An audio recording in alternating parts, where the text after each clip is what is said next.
Welcome back to the WRN podcast, and today we have a fabulous guest, Gillian Phillip. Welcome.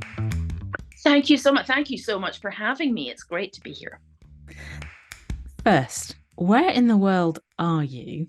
And have you added any more new animals? I am in the northeast of Scotland, up Murray, by the Murray Firth. It's a beautiful sunny day in the countryside. I can barely remember which animals I have last noted that I added, but the current total stands at 2 cats, 4 chickens, although I haven't seen 2 of them since they went broody, and 3 tiny horses who are eating me out of house and home. And I was going to go and get fish, but it's a bit late in the year for that, so they'll have to wait till the spring. How lovely. How lovely. Up in Scotland with the animals. Oh, I really want some baby goats, but I've really got to control myself. They eat everything. Do they? All right. Well, jump over everything. Escape artists, ghosts. I've been reading your stories. Goats. You are currently doing a completely different job, which we will come to. But previously, you were working as a children's author. What inspired you to do that? I'd always wanted to be a writer. Since I was very little, I used to just write my own stories about my cats, and I would write my own stories about the Man from U.N.C.L.E. and Silver Brumby, and mix them up. And the Man from U.N.C.L.E. went with the Silver Brumby on adventures. You can tell my age from these, by the way. And I just always really enjoyed it. And it took me a while to. I started writing short stories for women's magazines, which I really enjoyed. I'd gone to, my husband and I had moved to Barbados for his work in the very late 80s. And I couldn't work. I didn't have a work permit. So that's when I really started seriously doing the short stories. But I never did novels until like the beginning of the 2000s. When I'd had my kids, I just suddenly thought, I don't know why I thought this is a great time to start writing novels, because like I had 2 small children. But I did just start in spare moments, and I suddenly had these characters in my head. I really wanted, I just felt I had to get them down the page. They were bugging me. So I just started to write, and I would write a paragraph here, a page there, and it all started to come together. So I sort of really started properly writing in 2003, was published in 2010. So it as with so many people, it took a while, but I loved writing what I was writing. Because I'd had kids, I kind of gravitated toward children's writing. And yeah, I found I loved it. I found I was quite good at it. So I just kept writing. And did you do any writing courses, or did you read up on anything, or did this just flow from you? I didn't do any courses. I just kind of sat down and did it by instinct. I would send, when I had a completed manuscript, I send them to editorial services, which I can recommend to anybody. To be honest, I wouldn't honestly recommend creative writing courses to, I'm sure they work for some people, but I just don't think they're necessary. I think if you've got stories in your head and you've got the latent talent, you'll kind of know how to do it without that. And yes, you'll get things wrong, but that's what editorial services are for. And I learned a lot from those editorial services. I learned how to structure better. I learned how to plot better and pull it together more concisely. And that really worked for me. So I wrote several young adult novels. And yeah, it went well. It certainly did. Your fantasy series, Rebel Angels, Mm. written for teenagers.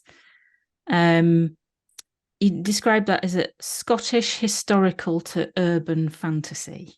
What's what's that mean? And are you proud of? I think this is one of the nicest things somebody could possibly say about somebody's writing. This is a review of one of the books, that your prose is as fiery as whiskey. Oh, Love that. just reminded me of that, and that was a lovely. That was I remember that now. It was a lovely review, lovely quote. Do you know the Rebel Angels series was what I started with when I started out in 2003. These were the characters I couldn't get out of my head. These are the ones I really needed to write down, and the whole kind of, and I did want to write something based on Scottish mythology. It was something I grew up with. It was something I really loved to read. So I wanted it based on that, but I didn't want to do. I didn't want it to be just a traditional fairy story, so to speak. So I wanted to sort of start in history and bring it forward and update it to the present time. So I had to have these really long-lived characters, basically, who would take me from like the 16th century to the 21st century. And I had to kind of work out how to do that and make it kind of believable within the world. And that's where the kind of urban fantasy to Scottish historical thing comes in. I had such fun with those characters, and I am still. I mean, that although I started that one in 2003, that was the first book in that series. Firebrand wasn't published till 2010, and I got that date slightly wrong because in the meantime, I wasn't getting the books right. I just wasn't getting them right. So I started writing other books, and I wrote a book called Bad Faith, which was a kind of dystopian novel set in Scotland, a kind of alternative Scotland. That was the first novel I got published, which was 2008, in fact. And then a book called Crossing the Line, which was about knife crime, which was 2009.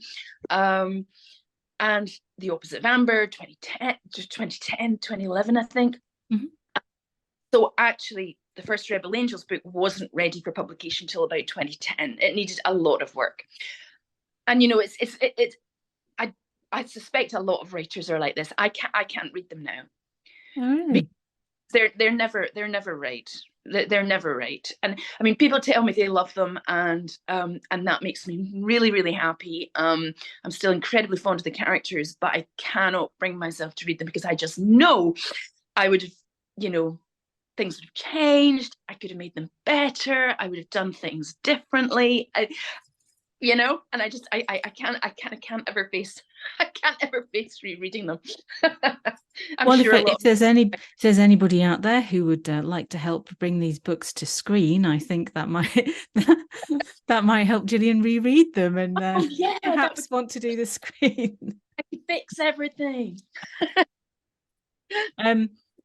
The Class of the Titans series also looks great, but again, you've got this kind of mythology, historical stuff going on, and that was aimed at Key Stage 3. Tell us about that.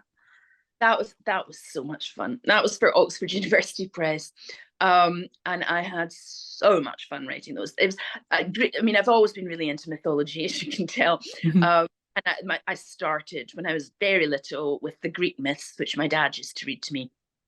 And I loved Greek mythology. I had never written about it, and Oxford University Press asked me for a series. It was actually 4 different stages. The concept was that you started with a simple book, and then it gradually increased in kind of sophistication and complexity to the 4th book. So it was supposed to kind of run over basically 4 key stages. Starting, I think with Key Stage 3. So the first book was quite basic, and then but it was all the same story. So it had the same story arc, which was challenging and very much fun. And I loved kind of taking the Greek myths and just turning them into something that was slightly different without losing sort of some of the essential character. But obviously for that age, you can't have, the gods swallowing their children and things like that. It's not going Do you to not think work. kids love all that though? Do you not think they like the gory? It's probably the schools, which, and it was kind of aimed at schools, probably weren't going to want that. Okay. So I lightened it a lot. But I had such fun with it. You know, Kronos and Zeus and Hera and all the Artemis and Apollo, and I had so much fun just with all those characters. I really did. They were so much fun. Yeah, if you know, if I die and like the Greek gods turn out to be the real ones, I'll be in a lot of trouble. I think we all will. Yeah. Yeah, I think we all will. Where does Erin Hunter come into all of this? So I was invited to submit for the Erin Hunter series in, I think, round about 2010, 2011. I knew one of the editors there just socially, having met her on Facebook and a few events. And she had suggested that I would be a good fit. They were starting a new series. They'd been very successful with a series called Warrior Cats, particularly in the United States, which is a key element of the story, as it turns out later. It was hugely successful in the States. They wanted to branch out into a series about dogs. And this editor thought I would be a good fit for that series. So I was invited to submit, and I was chosen to join the team. So I started to write this series called Survivors, which was about dogs existing without their human owners after an earthquake in the Pacific Northwest. I turned out to be good at it. I wrote there were 2 6-book arcs in Survivors and a few kind of novellas. I wrote about half of those books altogether. I toured the States to promote it. And those tours went really well. It turned out I was quite good at presenting and public speaking as well. So they were really pleased with my work. And when they came to write, to develop a series about African animals called Bravelands, they wanted me to do that as well. And as it turned out, I ended up being the exclusive writer on those until I was fired. Now, the thing you have to, the thing that's quite sometimes difficult to explain about the Erin Hunter books is that, like, I'm not the author of those books, in that I have nothing to do with plot development or storyline or anything like that. There's a sort of committee at Working Partners, who are the company who produced them, who kind of work out what the story is going to be, what they think is going to work, and they do an extremely detailed storyline. They invent the characters. It's all incredibly detailed, right down to things like speech tags, the behavior of the animals, the names of the animals, and the animals' language, which can be quite convoluted. So they do all of that. Then they give you the storyline and say, write that to the length of 60,000 words. And that's how it works. And there's a lot of writers writing on all these series.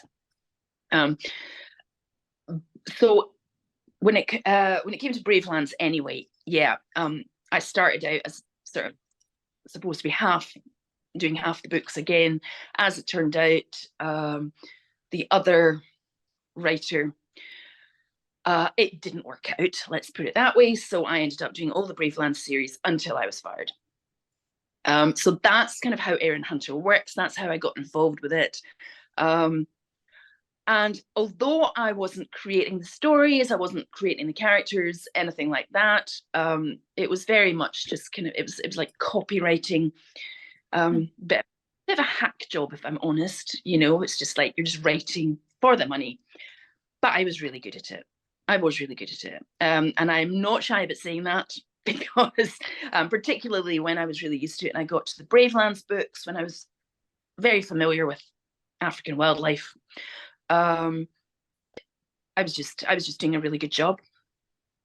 So yeah, they were incredibly pleased with it. And so they should have been. And by this point, you have a not insignificant number of books to your name and stories to your name, and doing really well. I'm just thinking of the timeline. I think am I right in thinking your most recent was Clickbait?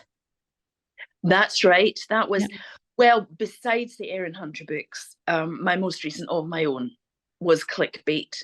I genuinely have to look inside it to find the exact year. Maybe 2019, something like that. So yeah, something like that. So yeah, Clickbait was my last book written and authored by me, under my own, created by me. That was published by a company called Black Dog, who are a very good publishing company. They because they don't care what your personal views are. They just care what your writing's like. Good. which is I've heard very good things about Clickbait as well by a number of the women in WRN. And actually, just for our listeners, do you want to give a quick synopsis of what that one's about? Sure. It's about this lad called Eddie Dulan, who he makes a joke. And there's been a local tragedy, and he finds this 9/11 joke that he's had a few beers. He thinks it's hilarious, as you know, young boys often think black humor is hilarious. Black humor is very hilarious, but Eddie says that's incredibly funny. I can adapt that to fit the local situation. So he adapts this joke, posts it on social media, kind of goes to sleep half drunk, and wakes up to can I say this word, a shitstorm? Yes, you can. He wakes up to a shitstorm that gradually snowballs, and essentially Eddie has just destroyed his own life, basically, for a joke. He gets fired. He kind of he loses all his mates. He's only got two pals, one of whom is Sid, who's the sort of the local gamekeeper's daughter, and this kid who always comes to him from next door for bacon sandwiches, because he's kind of this kind of little lost kid. So he's got these two mates, and he's got this beautiful girlfriend who now can't have anything to do with him. So, and it's just all about how Eddie has to try and rebuild his life, and how hard it is, how it's made very hard for him, and he has to have an awful lot of goes at rebuilding his life. And it's I'm not going to tell you how it ends. No, don't. But happily or unhappily. But I'm very fond of Eddie. It's funny. I'll say that word again. He's a shit, but he's my shit. He's like, I just love him. I love him with all his flaws and all his faults. And I've actually got, I think I am better at writing male characters, which is funny. I do enjoy writing male characters because I like trying to think myself into that male mindset, and I think I do a not bad job. This does not mean I could be a man, however. It's just the empathetic exercise of trying to think yourself into someone else's head, and I just particularly enjoy trying to understand men, especially young men. I've done it with Eddie, I've done it with Nick in Crossing the Line, I've done it with Seth in the Rebel Angels series, and it's always huge fun. You think, how do these guys think this way? It's like, okay, let's take that back and let's find out why they think that way. And I just find it enormously enjoyable. It's one of the things that I think is being lost. I mean, I don't think a mainstream publisher would object to a woman writing male characters at the moment. But there's a lot of characters who they would object to you writing if you are not from the exact same socioeconomic cultural, racial class as that character. And I think that's, you have to have sensitivity in writing, and that's what a good editor should be there to do. And you should have the sensitivity and intelligence yourself to be careful writing someone who doesn't come from, the exact same background as you do. But I think it's killing imagination and killing the whole point of writing, to say you can only write as someone who is exactly like you. I really do believe that. I think it's a phase. I think it'll end eventually, but I think at the moment it's killing imaginative writing. Yeah. And anyway, it kills creativity, full stop, doesn't it? The whole of the arts. Same in acting. Those who say, well, straight men shouldn't be playing gay men, and it's called acting. Quite. And if you are an author of fiction, you are bringing those characters to life, but they are in your head. Yes. And if you are a skilled author and you have that creativity and that empathy, then, and a good editor, and yes, you should be able to write about anyone, including also at any time. None of us lived in the 16th century. You're not meant to write an historical novel. Exactly. I mean, we don't. We may read up about the witch hunts, which Firebrand covers, but we can't know.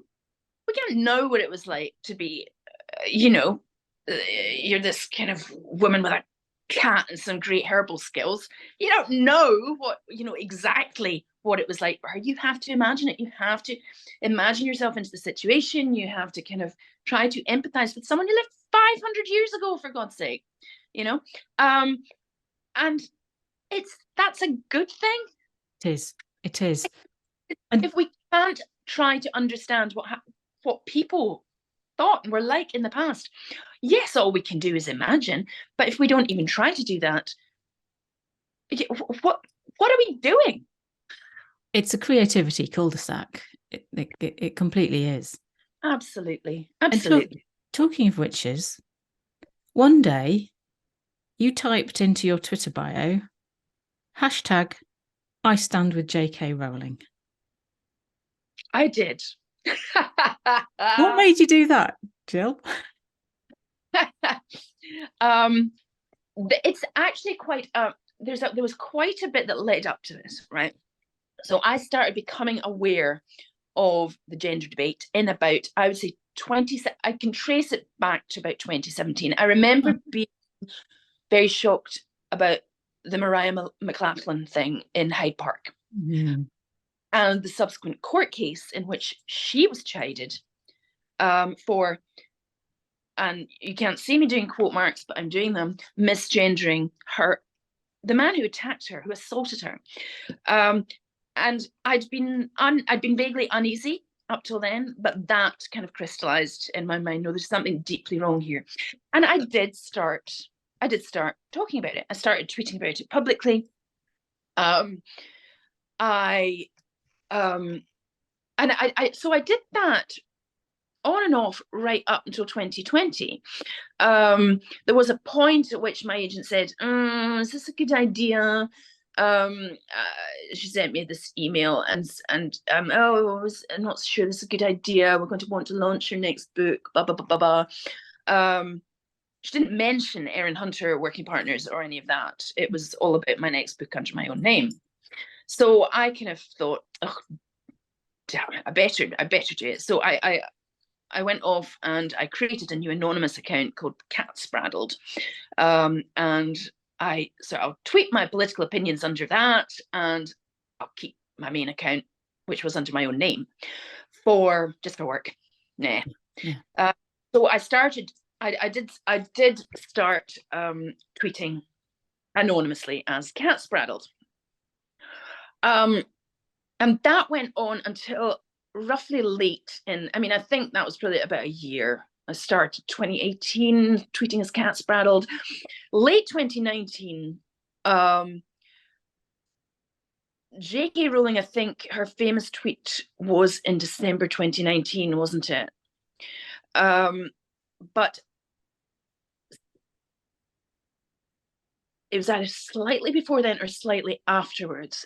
It was actually the case of Rachel Rooney that got me very exercised about this. Now, I should say that I have been tweeting since, I think, 2011 or something, and oh man, I was opinionated. I've always been horrifically opinionated. I would tweet about anything. You know, I tweeted about the Scottish referendum. I tweeted about the Euro referendum. I tweeted about the Corbyn years in Labour. I tweeted about the Tories. I tweeted about, you know, I was so opinionated. So it wasn't anything my publishers and agent didn't know. Sure. This was the first issue, genderism, that I'd been actively warned about. So anyway, but it came to the point in late 2019, early 2020, when I discovered the story of Rachel Rooney. Now, if anyone doesn't know that story, she had written a book called My Body Is Me. It's a picture book, so it's basically 200 and something words long with beautiful illustrations. And it's a book celebrating every child's body and saying, you know, my body is me, you know, it's the only one I've got. I have to look after it and cherish it. And that's what you are your body. Now, there was a certain clique, and I knew just how much transgenderism had taken hold in publishing. I knew it had a very strong hold in publishing houses, among writers and writers' organizations. I knew that, but I had never seen it take such horrific, abusive form as I did in the case of Rachel Rooney. Because when this book was published, she was instantly shredded, vilified, torn apart by a clique, not of anonymous trolls on Twitter. She was vilified by a nasty, mean girl clique of children's authors, including some fairly well-known ones. We're talking Claire Vulliamy, Robin Stevens, David Stevens, now named D, apparently. We're talking Joe Cottrell. There's, you know, and they kind of came together and destroyed her to the extent that she felt she could no longer write. She could not be in the publishing industry. She could not work as a writer. She couldn't bear it. So she said, that's it. I've got a few more books in the pipeline that are in the process of being published, but I am done with the publishing industry. Rachel's autistic. She works with autistic children as well. She's not neurotypical, unlike her incredibly middle class, incredibly privileged abusers, basically. And she was run out of the publishing industry. And it horrified me to the point where I did actually tweet about it on my own personal writer account as Gillian Phillip. And I basically told everyone what I thought of them, and said, look, you know, you're all a disgrace, sort of thing. I am only tweeting about work in this account. If you want to find out my political opinions, I've got this other account. It's called Cat Spraddled. You can see what I think there. And then, just not long after that, a month or two after that, it's very hard to remember the exact time scale, but J.K. Rowling was getting monstered on Twitter again for another tweet. So I went back to my writer account and I said, look, I said again, here's my political opinion tweets. They're on Cat Spraddled, but I am putting the hashtag on my bio. I stand with J.K. Rowling because I do. And it was very quiet for 2 or 3 weeks, I think. Nothing really happened. I was kind of waiting for a grenade to go off in some senses, but I woke up one morning it was the 25th of June, 2020. And there were a couple of abusive messages. They weren't messages because I don't accept DMs from people I don't know, so they were on my Twitter. A couple of abusive messages, and a sort of slight cold chill went down my spine because I thought, this looks different. So I blocked them, deleted them, ignored them, and then they kept coming for 24 hours, and they kind of snowballed. A bit like what happened to Eddie in Clickbait. It kind of snowballed over 24 hours, and the more people who tweeted at me, the more joined in. Now, there were supportive messages coming in, and if I didn't acknowledge or reply to any of those, I just want to apologize to those people now and say I'm sorry because I didn't see it, because I know there were some coming in. But it was an absolute avalanche of abuse. There were rape threats, there were death threats, they were inventing extraordinary ways that I could die. Abusive, sexualized tweets. And at one, there's several points I got that notice saying, your rate limits exceeded. There were so many abusive messages coming in. I got snippy a couple of times with a couple of them. I tried to ignore them, but sometimes they got too abusive and I would snap something back. I never swore at them, never abused them or anything. And eventually I locked down my account. You'll see accusations on Twitter, by the way, that I doxed a minor. I did not dox a minor. What happened was somebody sent me an incredibly abusive message via my website. I screenshotted it, I posted it on Twitter, and that person instantly cried victim. I could do it to you, but don't so much as complain when I send you abusive messages, because that makes you. There was an email address on it that was a fake one, anyway. And if that person was a minor, they knew some language that minors really knowing.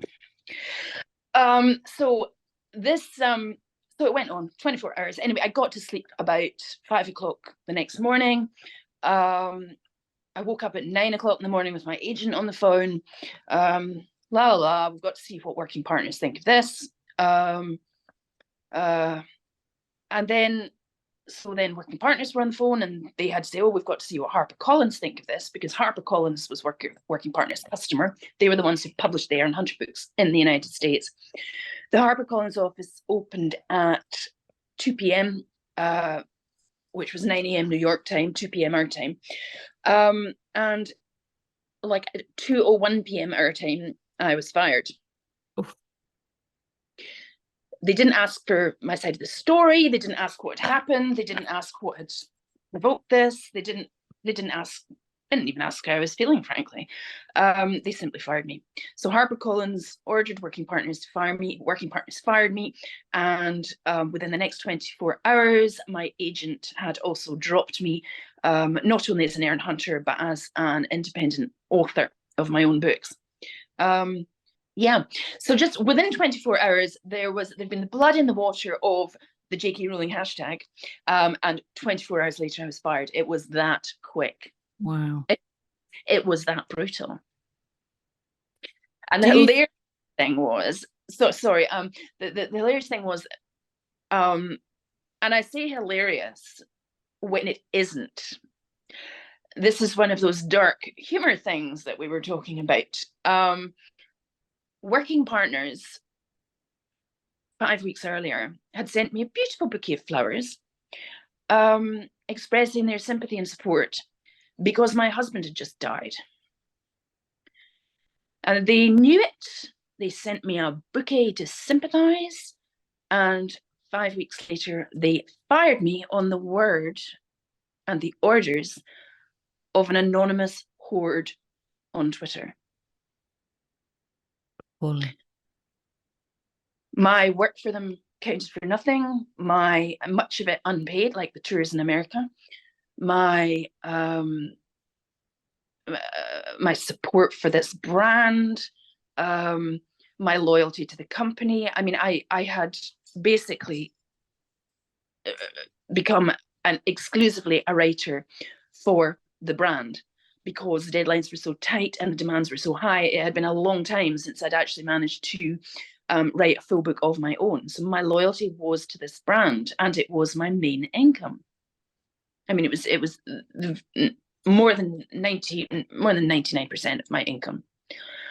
So yeah, it felt a little bruising, to say the least, that none of that counted for anything, that they would simply cave to an anonymous Twitter horde.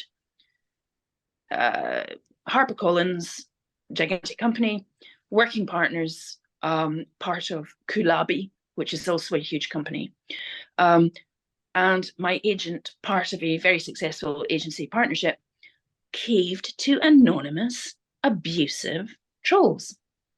It's extraordinary when you think about it. It is. It's flabbergasting.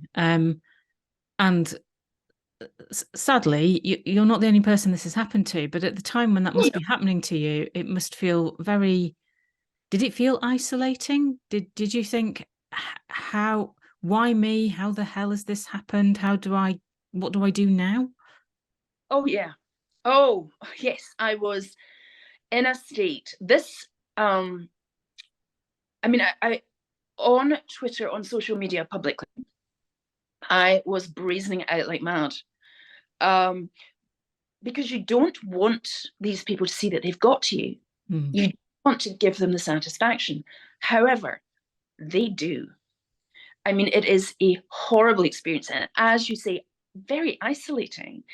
I mean, a couple of friends in the author community sent me messages, but very, very keen to say, sort of at the same time distance themselves. I think you've been treated awfully, but I don't agree with you at all. And like, and one of them tried to post a supportive message on Facebook, was instantly piled on and instantly deleted it, because these people are cowards. They can't even stand up for a friend. So it is incredibly isolating. However, it was lockdown year. As luck would have it, my children had got home before lockdown, and they were with me, and they were an unbelievable support, as were their partners. So I had my children, but they should not have had to support me, actually, in that way at that time. And I look back and I really regret it, because I think they were having to sort of support me, actually literally hold me up on one occasion, my son, 5 weeks after their father died. It was my job to be looking after them, and they had to look after me, and that was not right. That was not right, and I will never forgive the people who caused that. And so I had my children there, but I didn't know actually who else I had. I have dear friends, neighbours down the road, who I would, go and howl at the moon with. But the writing community, the publishing community, was of literally no use. But at the same time, almost immediately, as soon as I came back on Twitter, I deactivated my account and I came back on Twitter, and then people were contacting me. Not people from the writing community, people from the gender critical community, from the gender community, from the radical feminist community. I don't care, I don't care what you want to call them,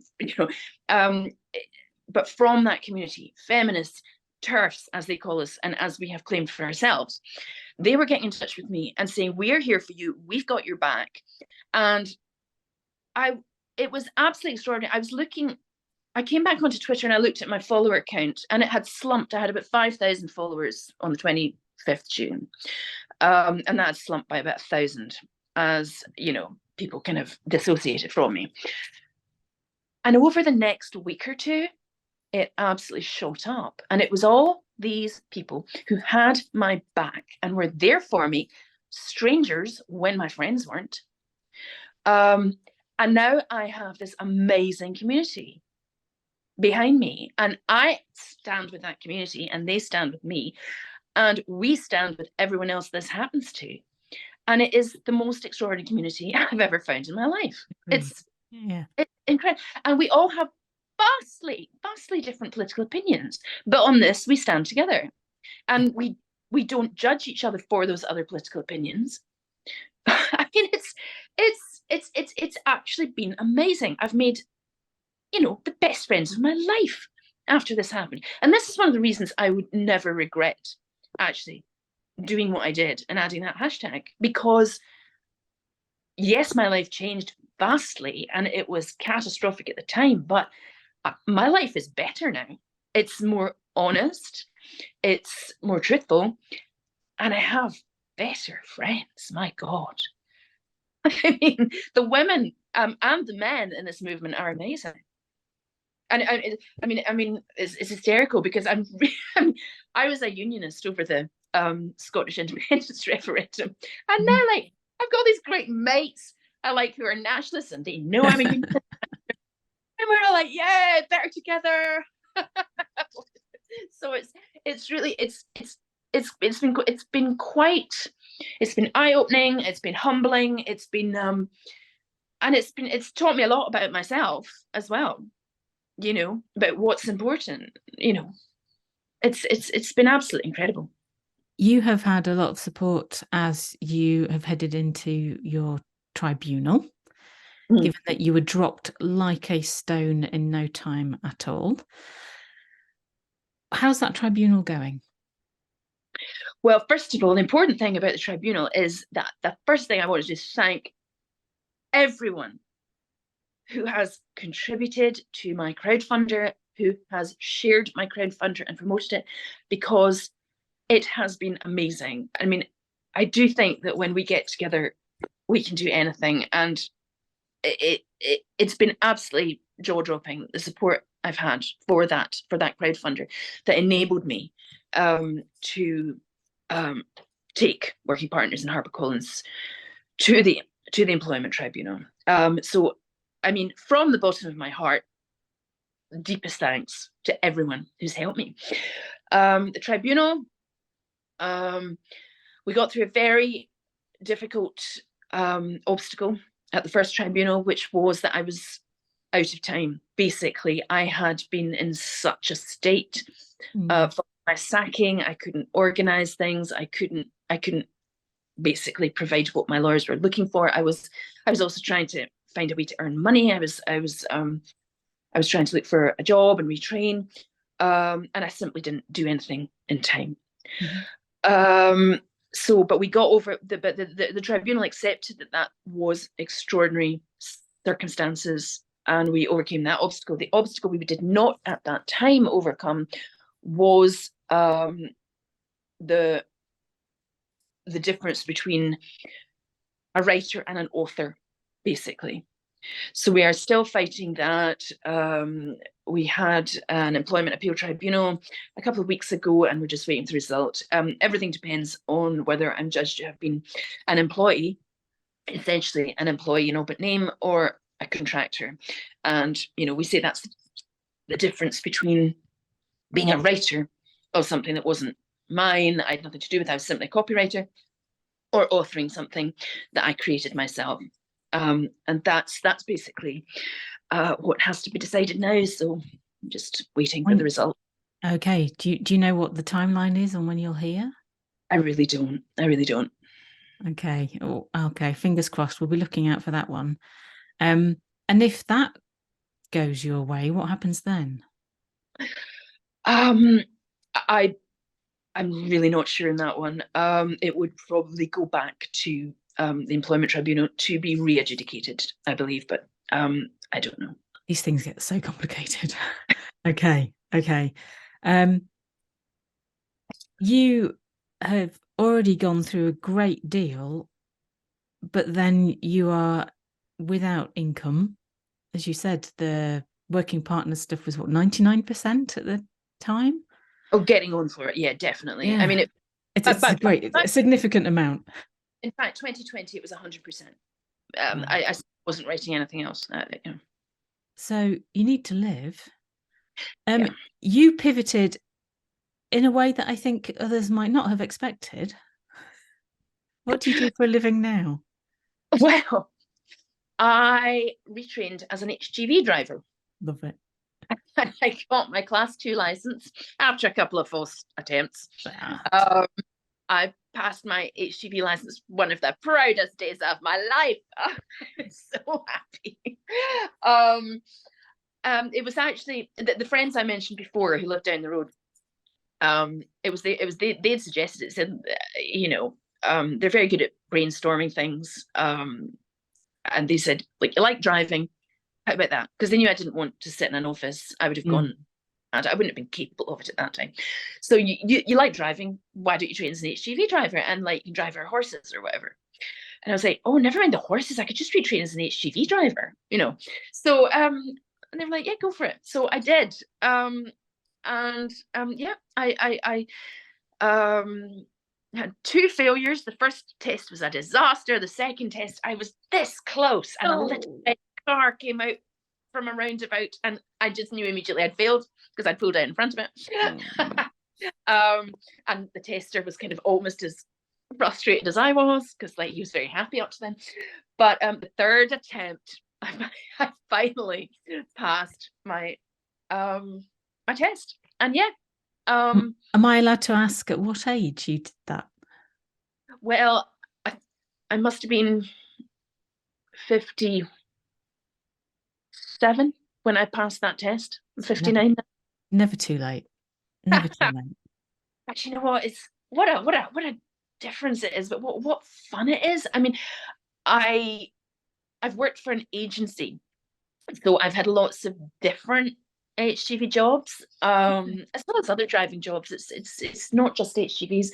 So I've worked for loads of different companies transporting loads of different goods. I mean, 5 fridges to Lochinver, which was hilarious. A Lochinver pie shop, a famous Lochinver pie shop. And that sounds like the start of some sort of travel book. I know, or a children's picture book, because the parking, I was slightly on a slope and I couldn't get these fridges off this HGV. It literally was physically impossible. So I mean, and by the time we got the entire staff of the restaurant, the chef, the manager, the harbour master, the coast guard, I mean, practically everybody in the village, it was like the enormous turnout trying to get. Yes, I was thinking that as you said it. Yes. And it was hilarious, and I've just and I've worked for tenants delivering kegs of beer. I've had so many great experiences, and it's been so much fun. I've actually, at the moment, I'm driving a van for a wonderful company, pretty much full time. So I've been less than an HGV lately.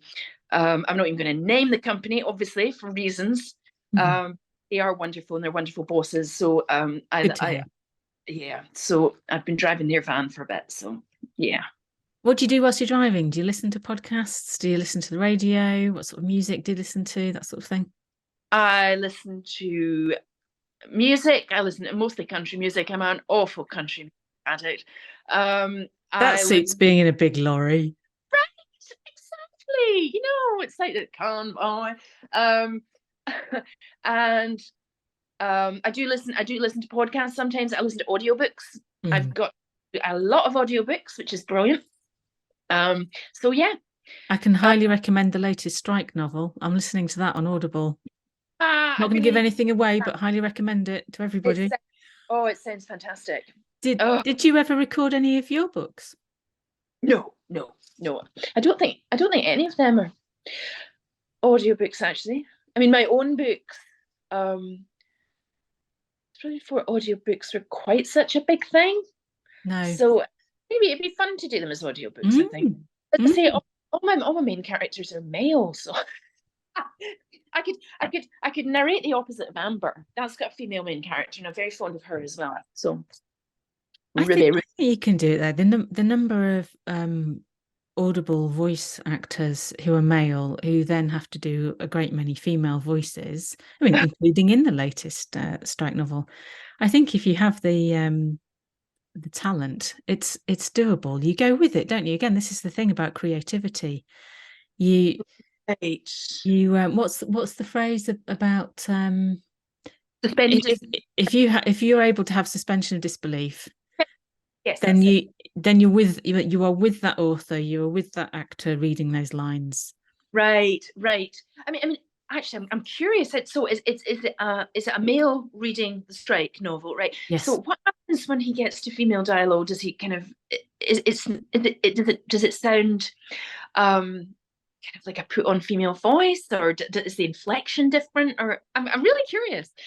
He lightens his voice, but he doesn't exaggerate to the point that certain males who may think they are females Uh-huh. do lighten their voices. Yes. Right. Oh, interesting. Yes, because it can be done that way. But whereas the other way, it's a parody. It's an absolute parody of a female voice. Absolutely, and it doesn't sound like parody. I think he does a good job. Other people might not, and there are lots of other voice actors out there, and the authors of books themselves who do their own Audible recordings who are superb, Right. both male and female. And I think it's a real skill to first be able to write something that can be read out loud, because of course that's how we first did it when we told each other stories. Right. But to be able to be carried along with a book that is a page turner, that your books are, and then to be able to be carried along in that story and something, in the oral tradition, or listening to it on Audible, in the car, in the lorry. I think this is wonderful. And it's this sort of creativity and art that we need to cherish. And we need to inspire children and young adults to be able to give these things a go and have that freedom. And it's okay if when you first start out, it's not that good, because nobody is. Exactly. And you have to be able to make mistakes and not Got be cancelled for any of it. exactly. And I mean, people do make mistakes. As I say, proud as I am of the Rebel Angels, but there's a million things I would change about them now. But it's all a progress. It's development. It's you're learning the whole of your life. I mean, I truly believe that. And you stop learning, you might as well give up. It's we got to learn. But I've got a couple of credits on Audible. I must get the strike book. The ones that I've really enjoyed. I'm trying to think who I listen to a lot of non-fiction at the moment, and the people I've really enjoyed reading their books aloud were Helen Joyce, doing Trans, Victoria Smith doing Hags, and yes, John Sweeney, who I've been listening to his books on Putin, and also Gillian Maxwell, and he kind of puts on voices as well, but they're actually quite well done and they're quite entertaining. So yeah, he's good.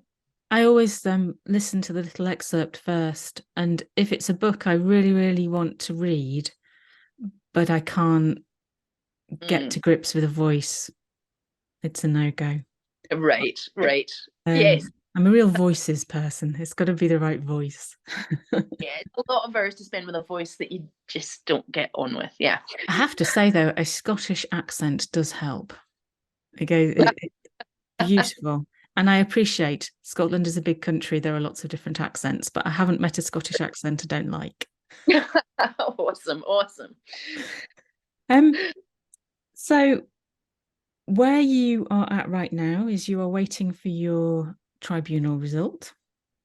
You are working, driving, listening to your country music and your Audible books, looking after lots of animals.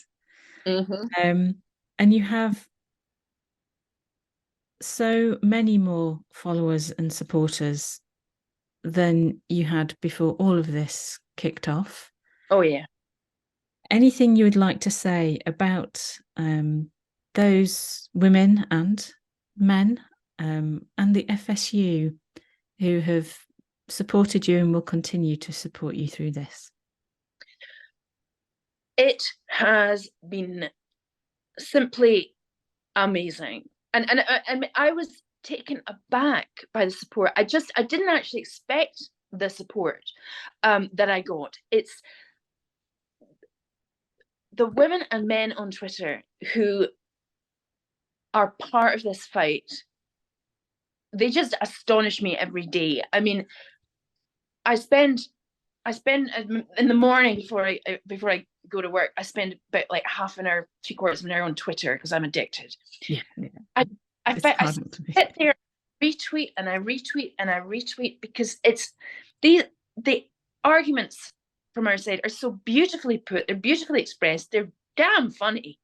Yes. And I just sit there in amazement, like retweeting just little bites of sharp wit and smart insight and thinking, I can't even write this myself. I'm just going to retweet it. I can't even comment. It's fabulous. And they're amazing. And as I say, they will get behind anyone like me who is hunted or mobbed or anything. And they are incredible. They rally around people in the most incredible way. And it's fabulous. As for the Free Speech Union, what would any of us have done without the Free Speech Union? I first called the Free Speech Union. Well, I emailed them, kind of in desperation. I didn't know if they'd take any notice. I emailed them on the 27th of June 2020, which was the day after I was fired. And they got back to me almost immediately. They, said, "Can we call you?" Toby Young called me and I had a long conversation with him. He said, "We're going to help you. This kind of thing can't be allowed to happen to people. We're going to help you." It was incredible. And may I just add that it never even did occur to me to approach the Society of Authors, but I dismissed the idea almost instantly because I had seen how they had treated Rachel Rooney. When Rachel Rooney, who I'd mentioned before, the woman who was cancelled by other children's authors, she had been utterly dismissed by the Society of Authors. They had not taken her seriously at all. And in fact, in the last 24 hours, it is really worth looking at Rachel's Twitter feed. She's at Rooney Rach, that's R-A-C-H. She's published a letter that she's just sent to the Society of Authors, which details exactly what happened to her, how they treated her in the aftermath of the abuse she got, how they were sort of just a little clique among themselves trying to dismiss her. And it's also available on LoobyLou's Substack, which is, she's at LoobyLouDino on Twitter, and she's published this letter on her Substack. It's really worth looking at because it shows you kind of the contempt with which the Society of Authors treated anyone who wasn't actually on their ideological wavelength, even though they were members. So yeah, never occurred to me seriously to reach out to the Society of Authors. I knew it was going to be a waste of time. I am so glad and so grateful that I reached out to the Free Speech Union because they were instantly of help. I mean, instantly they wanted to do something. I had someone on my side.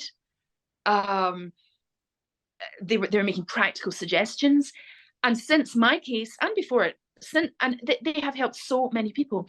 And were it not for the Free Speech Union, authors with the wrong, in inverted commas, opinions would have nowhere to go because their own supposed union, the Society of Authors, isn't interested. It's not interested in defending these people. But the Free Speech Union is. And they're simply staggering. I mean, they found me really excellent legal team. They set up my crowdfunder, and by the way, should my case fail and there's money left over from my crowd justice campaign, that will go to another free speech case. Good. So that I think that's important to know. They are supporting so many people because this is happening so much and so often. It's happening far too much. They shouldn't have to be doing this. No. A Western liberal democracy, but they are, and they're doing a damn good job. I mean, they have won so many cases. And yet we're told cancel culture doesn't exist. Yeah, exactly. When they say cancel culture doesn't exist, they mean that person isn't dead speaking. That's what they mean. And they, in some cases, I think they wish we were dead so that we couldn't speak. But the Free Speech Union has been amazing. And I would like, if I can, particular shout outs to Warren Cabral, who has been the most amazing legal advisor. He's put so much work and time into this. Basically for no financial reward. He's doing it because he believes in it, and he's a Free Speech Union member, and he's simply been astonishing. And Bryn Harris, who is the legal guy at the FSU. But everyone at the FSU is amazing. From the top to the bottom, they're a fantastic organization, and we really need them. Everyone in this country needs them, frankly, because they are the ones who are standing up for something that should be a basic tenet of our democracy. Agreed. I am a member too, as well as WRN, of course. When it's going to happen. Yeah. What advice would you give to any women and men who are currently in publishing, whether as writers, authors, illustrators, editors, who do share your views but are possibly somewhat trapped? This is actually a tough one to answer. Partly because I think it divides along the line of sex, as so much does. Sex matters. If you're a woman with responsibilities and you're scared, I completely understand. I completely understand that you cannot be public and give your name, because the point of cancelling people like me and Rachel Rooney, it's not solely or even mainly to destroy us. It's to intimidate others. And it's worked like that, and it has intimidated others. I mean, I know fine it has. I've had messages. And I completely understand that. It's terrifying. I would say it get easier. The more people speak out, the easier it's going to get, and the harder it's going to be to cancel people. There is that. But I also think there are some extremely successful male authors who could actually speak about this. Men do not get, with the exception of Graham Linehan, who has given so much to this cause and has lost so much. But with the exception of Graham Linehan, men do not tend to get it in the neck to the same degree. I think men who understand what nonsense this is should speak out more often. Agreed. A well-known author did speak out last week, and it was a beautiful moment. He had been one of the ones who'd harassed Rachel Rooney, and he actually apologised to her, and that was a courageous and rather lovely act. But there's too many male authors who I think know fine what a crock of shit this is, but because they don't want the hassle. Well, you're not going to get the kind of hassle that women get, mate. You actually, you're well known enough, you're successful enough, and you're indispensable enough to the industry that you actually could speak out. And I think you could. You just don't want the hassle. However, to the ones who actually still believe in this, there's those ones as well. And I think I would just like them to think. I'd just like them to use their empathy and imagination. They're writers. They may be middle class and living in North London, some comfy place in Surrey or something. I don't know. They're never going to be in jail. They're probably never going to be in a women's refuge. use that writerly empathy and imagination and try to understand why sex is important as a classification. Understand what it would be like to be a woman locked up with a 6-foot bloke with all his genitals still intact in the shower room in a prison or in a women's refuge. Just have it. I know you're scared to think, because if you thought about this for more than 10 seconds, you would understand how wrong it is, how utterly based on sexist stereotypes, which was the first thing that grabbed me about this ideology. But you're scared to think because you know that you would realize it's rubbish, and you know that you had responsibility to speak out, and you're scared. So just think, just take a little time to think through it. The first thing that grabbed me about this entire ideology, I appreciate there are people with gender dysphoria, and it must be a terrible, distressing thing to have. For a start, most kids grow out of it, so leave kids alone. Stop medicalizing kids, blocking their perfectly natural puberty, and setting them on a path towards surgery, unnecessary surgery and amputations. That for a start. But also, it's based on, what is it? They say that a man feels like a woman. What does that mean? It's entirely based on stereotypes. It's all about the damn accessories. It's what is it? There's a certain look that they appear to go for as well. Right. And it's always, yes, exactly. And it's so clearly based on sex stereotypes. I mean, I have short hair, and people are always saying it on Twitter, if they're trying to have a go at me, they say, she's a closet trans man. Yeah, no, mate. You can't see what Gillian just did there. Yes. I just wiggled my boobs.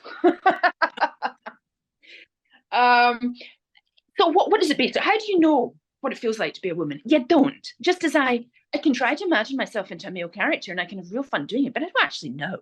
I don't actually know what it's like to be inside a young man's head trying to deal with the modern world. I can try to imagine, and I can try to think beyond stereotypes. That's another thing. But I don't know.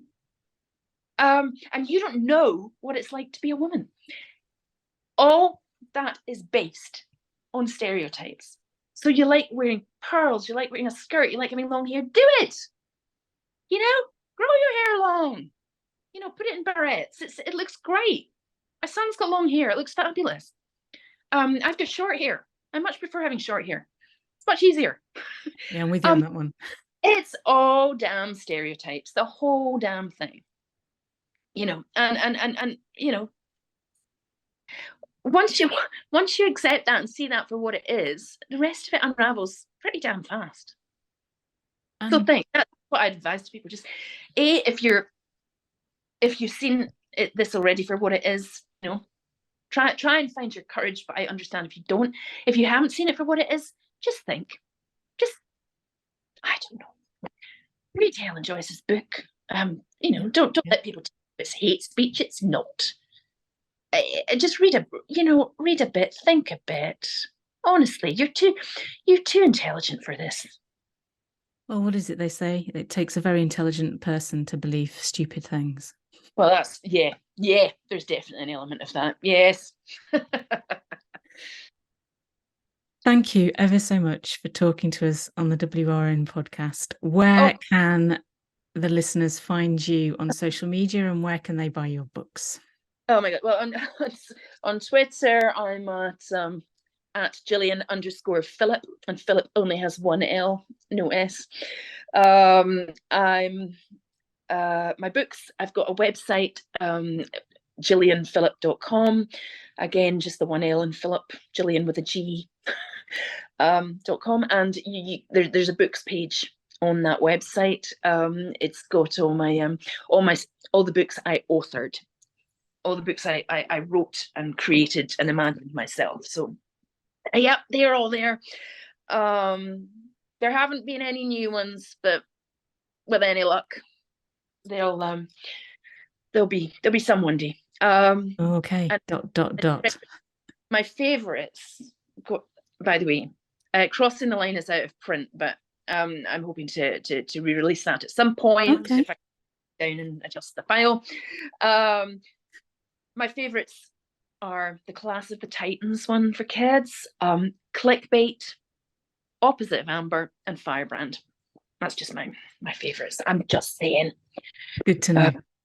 Yeah. Good to know. We will put all of the links of you and to your books and those that you've mentioned previously in the podcast notes so that listeners can go take a look. Thank you so much. And thank you for having me on. Honestly, do you know, I said to a colleague just yesterday, do not get me started in this subject. You know, I'm on WhatsApp going, don't get me started, Screeds. And same applies today. You do not get me started. I mean, I've been rabbiting for an hour and a half. But thank you so much for having me on. I've had such a blast. And it's been so lovely to talk to you. I've had a blast too. Thank you. Thank you for tuning in to the Women's Rights Network podcast. You can find all about the WRN over at womensrights.network. And if you would like to join us, womensrights.network/join-WRN.